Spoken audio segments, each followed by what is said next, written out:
যে গোপালগঞ্জ সদরে শেওড়াবাড়ি বাজারে দোকানদার উনি এখানে ব্যবসা করতেন। ওনার এখানে পর্যাপ্ত পরিমাণ মাল ছিল, মুদি মাল থেকে শুরু করে আপনার বিভিন্ন ফোনের সরঞ্জাম ছিল। উনি গ্যাসের ব্যবসা করতেন। স্থানীয় লোকজনের একটাই বক্তব্য যে ওনারা এখানে এসেছে, সকালে এসে দেখতেছে ওনার যারা নিজস্ব লোক ছিল দোকানের মালিকের স্ত্রীরা, তারা কান্নাকাটি করতেছে। অ্যাকচুয়ালি ঘটনা কি, যে বড়পূর্ণ একটা দোকানে রাখা ছিল, ওনার মানে শিকল দিয়ে তালা বদ্ধ করে প্রায় আপনার 50টার মতো আপনার গ্যাস সিলিন্ডার ছিল, বা ভরা গ্যাস সিলিন্ডার, এবং 10টার মতো ছিল খালি গ্যাস সিলিন্ডার। তো সেই গ্যাসের সিলিন্ডারের দাগ আমরা দেখতে পাচ্ছি, ও এখানে গ্যাস সিলিন্ডারের দাগ রয়েছে। গ্যাস সিলিন্ডারগুলো এখান থেকে নিয়ে যাওয়া হয়েছে, মানে বাইরে যেটা ছিল সেটা নিয়ে যাওয়া হয়েছে। আশা করা যাচ্ছে যে এই যে পথটা এখান থেকে আপনার নৌকায়, হয়তোবা নৌকার মাধ্যমে এটা এখান থেকে নিয়ে যাওয়া হয়েছে আর কি। নৌকা ক্যাশ ছিল বাইরে, সেগুলো লুট হয়ে গেছে।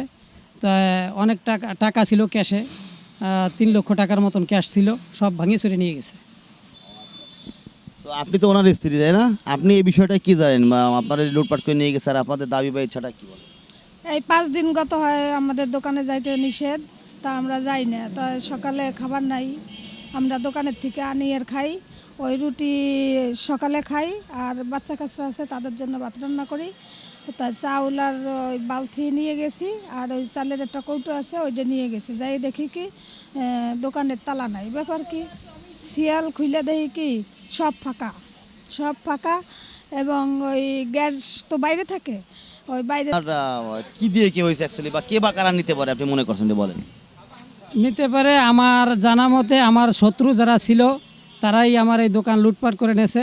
একটা বিচার আছে, আমাদের পারিবারিক ব্যাপারে একটা ঘটনা ছিল, তাদের সালিশর কথা ছিল বুধবার হওয়ার আগেই তারা আমার দোকানপাট লুট করে নিয়ে যায়, ভাঙে চুরে। টাকা পয়সা অনেক ছিল, বাড়ি। আপনি কি মামলা করছেন? মামলা, হ্যাঁ মামলা করছি। আপনি কি মামলা করছেন কোথায়, থানায় না কোর্টে?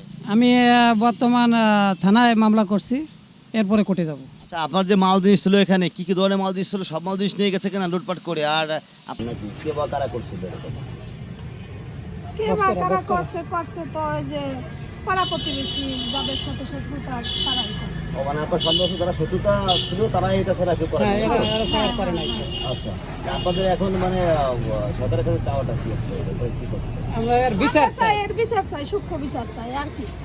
আইনের মাধ্যমে গিয়ে আমরা এটা সরকারের কাছে বিচার চাই, এটা সুষ্ঠু বিচার হোক, আর আমার সমস্ত মাল লুট হয়ে গেছে এটা আমরা পাইতে চাই।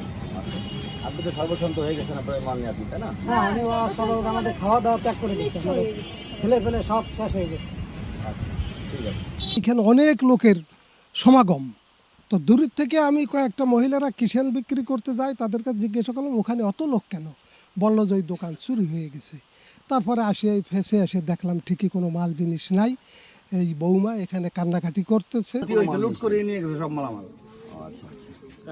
লুটপাট হয়ে গেছে, আমরা সংখ্যালঘু বলে এই রাত্রে এই দোকান লুটপাট করে নিয়ে গেছে। আমরা এটা উত্তর কর্মকর্তার কাছে এটার বিচার চাই, সুষ্ঠু একটা মীমাংসা আমরা এই জায়গায় যেন পাই, শনাক্ত করে কারা কি করছে না করছে এটা শনাক্ত করে আমরা যেন এর বিচারটা পাই। আমাকে এই একটাই দাবি, যে কেন এইভাবে হলো, আজ হেন ওই যে কাল হনে হবে, এভাবে আমাকে তো হতেই তালে থাকবে, যাতে আমাকে এটা অতি তাড়াতাড়ি আমরা একটা সুষ্ঠু মীমাংসা পাই, এটাই আমাকে দাবি। আপনার দাবি হচ্ছে স্থানীয় প্রশাসনের মাধ্যমে আপনি বাংলাদেশের উদ্যতন যে প্রশাসন আছে তাদের কাছ থেকে দাবি জানাচ্ছেন, যাতে করে আপনার এটা সুষ্ঠু একটা মীমাংসায় আমরা আসতে পারি, বিচার চাই। মেম্বার তো আমি আশা করছি বাংলাদেশ সরকারের কাছে যে আমরা সংখ্যালঘু এই বিধায় আজকে আমাদের উপরে এরকম একটা অত্যাচার হলো। তো আমি সরকারের কাছে দাবি করছি যে আমরা এর জন্য একটা সুষ্ঠু মীমাংসা পাই, যাতে আমরা একটা সান্ত্বনা পাই, ভবিষ্যতে এরকম ধরনের আমাদের কিছু না হয়, তার জন্য ঘটনার পুনরাবৃত্তি না হয় এবং ঘটেছে এর উপযুক্ত বিচার আপনারা চাচ্ছেন প্রশাসনের কাছে, তাই তো?